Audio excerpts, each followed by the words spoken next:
What about staffing when parishes get merged?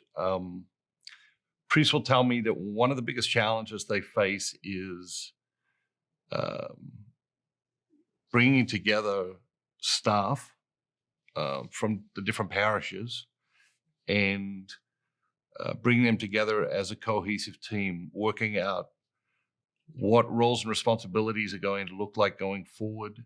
Um, and in some cases, working out, should all of these people stay on the team? Yeah. What was your experience around the staff of these four different parishes as you became one parish?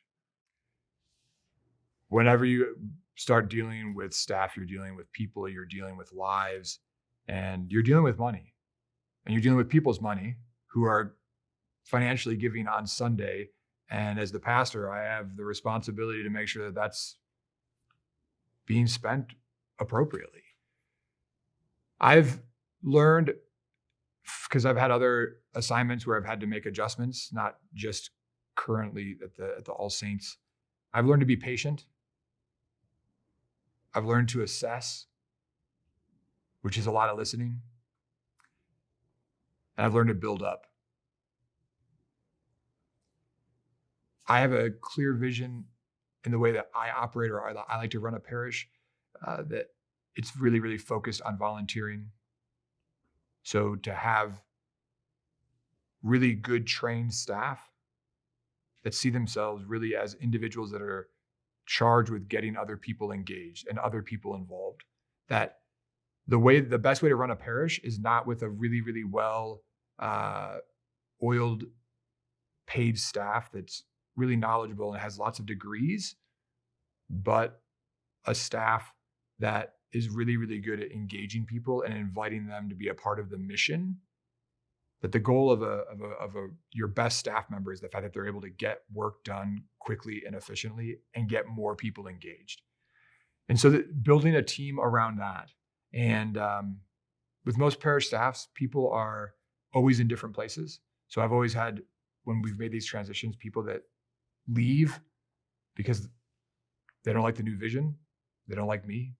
I've had people that come on board because they like the vision. They like what's happening. So staff is one of those challenging things, but I think it's always finding the right people who are willing to collaborate and are willing to bring other people on board. With that, I think so important is that your staff is going to mimic you. So as a priest and as the father, if I'm in the office cranking it away, if I'm making things happen, if I'm getting things done, if I'm being creative, if I'm coming with new ideas, if I'm willing to get things set up or clean up, you want to know what? That changes the culture of my staff. And I've been very, very blessed throughout my entire priesthood that I have wonderful people who are willing to be like, you want to know what? This is actually fun. Like, we love being creative. We love thinking outside the box. We love getting people engaged and finding life in that. So it's been a blessing. What about with the parishioners? There's obviously there's shock, there's disappointment, there's anger, disagreement with decisions being made, all sorts of frustrations. What are the most, when parishes are merging, what are the most prominent challenges or concerns amongst the parishioners themselves? I liked how you listed off shock and disappointment. It is a grieving process. In fact, in canon law, we refer to a parish as what's known as a juridic person. That parish is a person. That parish had a personality, and it's now dead. So as a father, I need to lead them through the grieving process of what used to be alive, which no longer is alive. That's paramount. If you're able to help someone grieve, you're able to help them to accept. And if you're willing to help them accept, they actually will be on mission. They'll be the ones who are like, no, this is great. Like, we want to invite people to this. but they need to be brought through that process. And it's hard. It's hard to bring them through that process while at the same time trying to just get the daily work done. Mm.